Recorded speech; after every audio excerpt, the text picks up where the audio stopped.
Not gonna lie, he hit me with a body shot in that first round. He hit me right in the solar plexus, and it got me, you know what I mean? That was why I thought I was winning the first round up to that point. I'll be back better. It's as simple as that, because I haven't seen the last of me. Dana, I remember when Paddy first arrived in the UFC, you were saying stuff like, well, his entrance is good and it's all well and good to get the fans, but he needs to be able to fight. Obviously, we've seen him have great wins before, but to show you the durability he had in that fight tonight, do you feel like, even though he lost, considered one of the best in that division? No doubt about it. I mean, he was the favorite tonight. I think that's what every other one, he's the underdog and everybody thinks he's going to lose. Tonight he's the favorite. I don't think that his game plan was the greatest. Obviously, tonight he showed he is tough, he is durable, and almost I mean, especially against Gaethje. And you're eating those punches from him. You know, it's one thing to say, listen, I'm going to come out. I believe in my durability. I believe in my chin, and I'm going to go toe-to-toe with this guy. But when it starts to not work, at some point you got to say, you know what? It's the third round. I got 2 rounds left. I might want to try to take him down and submit him here. Paddy Pimblett has finally broken his silence following his crushing defeat to Justin Gaethje at UFC 324. And the impact of that loss is already rippling through the entire lightweight division, because this wasn't just another setback, it was a turning point. Heading into UFC 324, Paddy had momentum on his side. The hype was real. The confidence was high. A win here would have unlocked everything. A huge rebound fight. A blockbuster showdown with Ilia Topuria. The path was laid out. And Justin Gaethje won rounds 1, 2, and 4.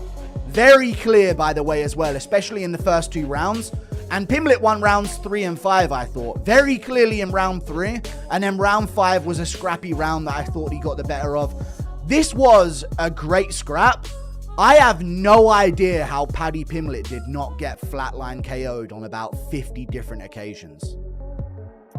If he lost, yes, he did lose. And if he lost any stock from this, the one saving grace is that he's been saying for a long time, we don't get knocked out, lad. And that would be the worst thing to happen to him. If he got KO'd in one of these fights badly, that would just be his ridicule forever.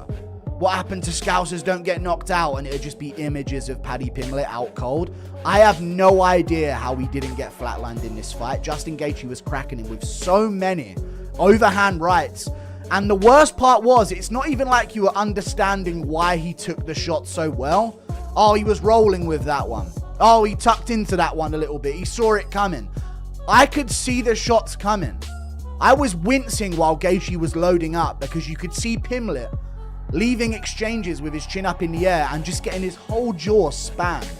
And somehow he's still in the fight and throwing back. Absolutely crazy fight. Justin Gaethje started very slow, but picked it up towards the end of round 1 with a big knockdown against the cage. It should be mentioned, even though it's going to be seen as biased for me to bring this up, I bring up fouls in every fight breakdown I do. I know I wanted Paddy to win, but I am going to bring up the fouls.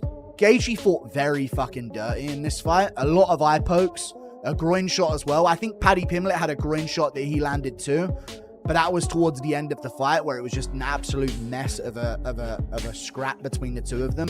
Listen, all leading up to this, you never downplayed how tough you thought Paddy would be, right? But surely you never thought it was going to be like that. I mean, did you envision a scenario where he goes toe-to-toe and has a Justin Gaethje fight with Justin Gaethje?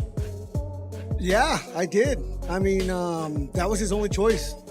And I knew he wasn't going to quit. He's not a quitter. I've never seen him quit, never seen him give up. And luckily, I found some success early. You know, like I said, I was going to have to steal some momentum, and he was very confident, and I had to take that early. And, you know, the moment I stepped in there, he didn't take his eyes off me. That was me not too long ago. And I guess that was Eddie Alvarez here to teach him a lesson. Same thing he did to me. He did try a couple takedown attempts, a couple foot sweeps in the clinch, things like that. I mean, so he did attempt to get the fight to the ground, but did you expect him, or were you the whole time, were you expecting him to pivot his strategy and just like sell out for the takedown and try to get you down? Yeah, I mean, but I deserve some credit for stopping that from happening. I mean, there's no doubt he wanted to get it there. But half of wrestling is stopping people from taking you down. And that's what I was best at. And so luckily I was successful tonight in keeping him there. I thought I grappled well. I was in his guard, in his guard a little bit. Passed his guard, landed some huge shots. Pretty sure I sliced his face open with a couple elbows. Felt amazing. So yeah, like I said before, since Oliveira choked me out, I've been putting a lot of work in, and it sucks that it's part of the sport, but I have to do it. I thought it was great that you gave him some credit to his tagline that Scousers don't get knocked out. But I mean, as you're hurting him multiple times over there, like, do you start to get frustrated at all, or like, what do I got to do here? No, I just got to stay in it. You know, my coaches do a good job at keeping me focused and keeping me in the fight. But I've been here, I've done it too many times to try to think that it's over or he's quitting. I knew, you know, I could feel it. This guy was trying to hurt me the whole time. And if I took my foot off the pedal for a second, he was on my ass. And he did a good job up till the last second. I really wanted to finish him, but I loved teaching him a lot. He said my face was not going to look the same after the fight, and his would look the exact same. So as soon as it was over, I was like, well, look at your face, motherfucker. It does not look... It was a storyline the UFC had been quietly shaping behind the scenes. But all of that vanished the moment the cage door closed. Justin Gaethje shut it down completely. From the opening moments, the experience gap was impossible to ignore. Gaethje's forward pressure, sharp timing, and relentless leg attacks slowly took over, forcing Paddy into a tempo he couldn't control. Delivered in the main event, capped off with a war. Just give us your thoughts on Justin Gaethje and Paddy Pimblett delivering a 5-round battle. Yeah, I mean, what a couple. So Paddy Pimblett at the weigh-in yesterday says, I'm going to knock this motherfucker out tomorrow. And I was like, that's interesting. And he never abandoned that game plan. Even when, you know, he got dropped a couple times, I kept waiting for him. I'm like, he's eventually going to have to shoot and try to submit him. Now, you know, I didn't know Paddy Pimblett had a chin like that till tonight. And, yeah, absolute dogfight and a war, and much respect to both guys. The fight itself, I mean, you don't want to get in a Justin Gaethje fight, I imagine, right? Or do you? Like, is part of you like, yeah, let's go out there, let's have a Justin Gaethje fight? I'd love to have a scrap with him. In all my years of fighting, including my amateur fights, 35 fights, I've never really had a war. So it'd be nice to finally get one with the king of them. Did you envision a scenario where he goes toe-to-toe and has a Justin Gaethje fight with Justin Gaethje?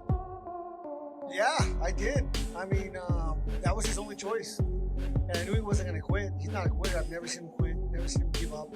And luckily, I found some success early.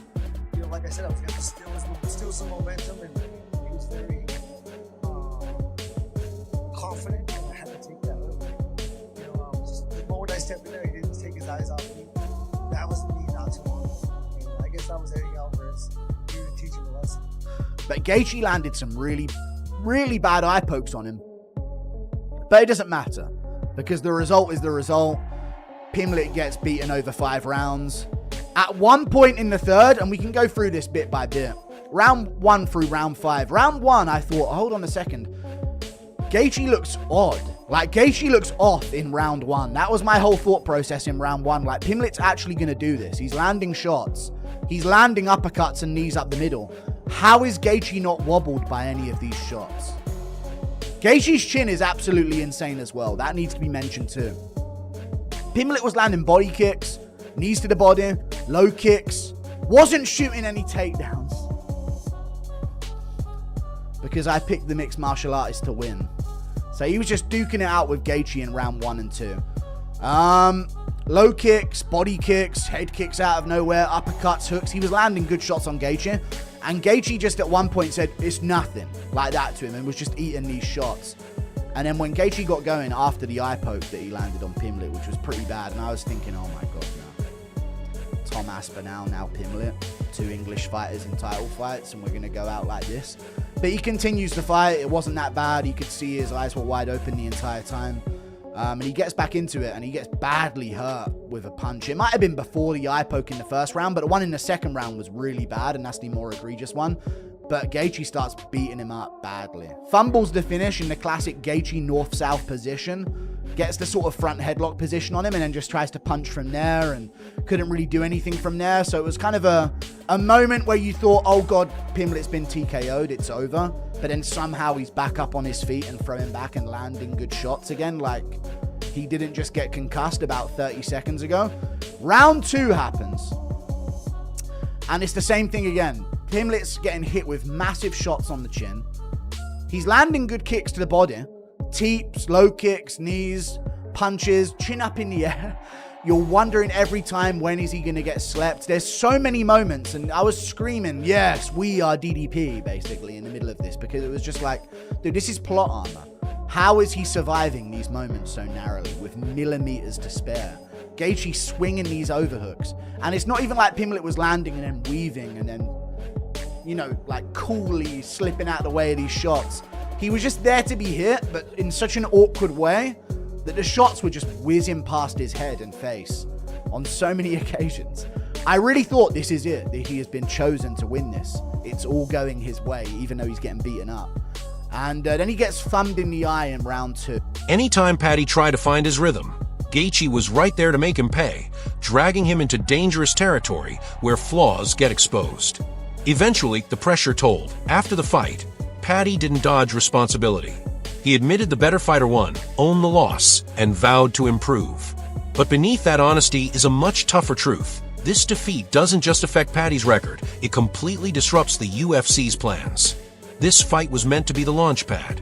Ilia Topuria was waiting. Topuria has already responded, and he didn't hold back.